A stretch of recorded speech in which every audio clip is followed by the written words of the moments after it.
Hello Pisces, Sun, Moon, Rising, and Venus signs. Kamusta kayo? Sana po nasa mabuti kayong kalagayan. Welcome back po sa Star Tarot. Kung bago kayo rito, welcome din kayo. Thank you sa inyong support. I truly appreciate it. God bless you all. Pisces po na mensahe po ninyo, Ace of Water. Napakaganda, napakaswerte. Kasi sa Ace of Water is a new beginning energy at si Ace of Water is a divine blessing. Naghahati dito ng energy of divine blessing. There's so much love dito, no, na mararamdaman din kayo, no. Ang iba talaga sa inyo, literal na mai-in love sa ngayon. You're going to start a love and romantic relationship. Or doon naman sa dati ng may relasyon, maaaring may rough patch kayo na pinagdadaanan ng inyong person recently, pero sa ngayon, maaalis na yan. Magkakaintindihan na kayo and you are going to give your relationship and your person a chance, no? Na magbago at magsimula kayong muli sa inyong relationship, no? May ganon. Maaari din ang iba sa inyo dito, baka you are going to move into a new house, Pisces. Baka nagpatayo kayo ng bagong bahay or may binili kayong bagong property, new home. Maaring magmo-move in na kayo sa ganon, no? Doon sa ngayon. Probably din ang iba sa inyo dito is embarking on a spiritual journey, no? Maaring nasa spiritual awakening stage din ang iba sa inyo dito, Pisces. Magiging makapangyarihan kayo ngayon kasi yung psychic abilities ninyo are on point, no? Heightened ngayon ang inyong intuition, kaya most likely maraming guidance, no, ang papasok sa inyo sa ngayon, and you just need to pay attention to that. All right? This is divine blessing. There's so many blessings coming your way. At maganda rito yung bonus dyan kasi yung mga blessings na to napaparating, kung anong kailangan ninyo, yun ang dadating sa inyo. Yun ang ibibigay sa inyo. At saka, hindi lang ito sapat para sa iyo, but this is going to be coming in abundance. Kaya napakaganda. King of Air. Ayan. So, ang iba siguro sa inyo dito, baka merong mga speaking engagement sa ngayon. Maaari din na baka yun ang trabaho ninyo, no? Talagang nagsasalita kayo na nagsasalita. Baka nasa communication industry kayo, or baka motivational speaker kayo, or baka pastor kayo, pare, yung mga along those lines, na yung nagsasalita kayo, maybe you are a counselor, an advisor, mga ganon. Or, maaari din ang iba sa inyo dito yung parang may blockage ang inyong throat chakra, no? Kaya siguro ang iba sa inyo nahihirapan mag-express ng inyong sarili, nahihirapan kayong i-express yung nasa isip at ang nasa damdamin ninyo. So, this is a calling para sa'yo to unblock your throat chakra at speak your mind, speak your thoughts, kumbaga, no? Lagyan ninyo ng words, no? Kung ano ang iniisip ninyo para mas maintindihan kayo ng mga kasama ninyo or mga kausap ninyo. Four of Earth, be cautious with your money, okay? Kasi maaring hindi kayo ngayon, hindi ninyo kontrolado, no, yung pera ninyo. Maaring hindi kasi kayo siguro nagbo-budget, or siguro meron kayong budget plan pero hindi nasusunod yun. Maaring ganun. Siguro meron kayong tendency na maging, ang tawag dito, yung hindi nakokontrol yung paggastos, yung ganon. Maaring nagkakaroon kayo ng tendency to become a impulsive shopper, yung ganon.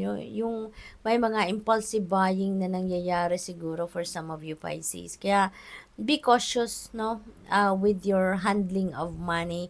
So manage your money wisely. Okay? Yun ang ganap dito for some of you. We have 9 of Fire. Ayan, Pisces, so don't give up. Ayan, yan din ang paunang mensahe sa inyo, don't give up. Kung meron man kayong mga, kung meron man kayong mga pinagkakaabalahan, pinagtatrabahuan, pinagsisikapan, proyekto, or whatever it is, no? Wag ninyong sukuan yan, no? Kasi maaaring ang iba sa inyo na may challenge na experience at some point at maaaring gusto ninyo nang mag-give up, gusto niyo nang sukuan ang mga bagay na yan. Kasi dahil lang siguro sa challenges na nararanasan ninyo. So, ito yung panawagan sa inyo. Don't give up, okay? Pagsikapan ninyo pa, no? Remember that things are happening according to the divine order and timing. So, siguro, one last push na lang ito na kailanganin ninyo dito. Kaya wag nyo nang sukuan. Magpahinga lang kayo kung pagod na and get back to it, no? Yung ganon. Mag-recharge muna kayo. Yung ganon ba? So, basta wag kayong susuko. Wag kayong mawala ng pag-asa. Kasi, remember na you've come this far na, layo na narating ninyo. Marami na kayong ginastos na oras, energy, pera sa kung ano man ang bagay na ginagawa ninyo. Sayang naman kung isusuko nyo lang, 'di ba? We have 4 of air. Ayan, so napagod na nga kayo, Pisces. Maaaring pagod kayo physically and mentally, kaya atras muna kayo ng konti, no? That doesn't necessarily mean na tatalikuran nyo na ng tuluyan.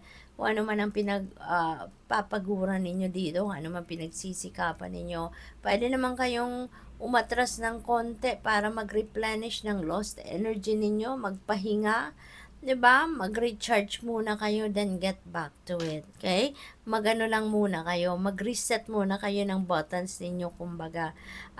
Maaari din na meron kayong kailangang pagmuni-munihan dito, pag-isipan, ano? Maaring may mga iba pa kayong concerns, may iba pang mga problema na dapat ninyong pagdesisyonan. So, magpahinga muna kayo kasi para makapag-isip kayo ng mas maayos, magkaroon kayo ng mas malinaw na direksyon ng inyong pagdedesisyon. So, step back a little from that problema or kung ano pa man yan at magmuni-muni kayo. Meditate, na mag-meditate kayo, mag-prayer mode kayo, mag-reflect kayo. That really helps, no? Na makalma muna ang isipan ninyo, makalma ang inyong buong katawan, ang inyong senses, and then for sure, mas magkakaroon kayo ng kalinawan sa inyong isipan, no? What else?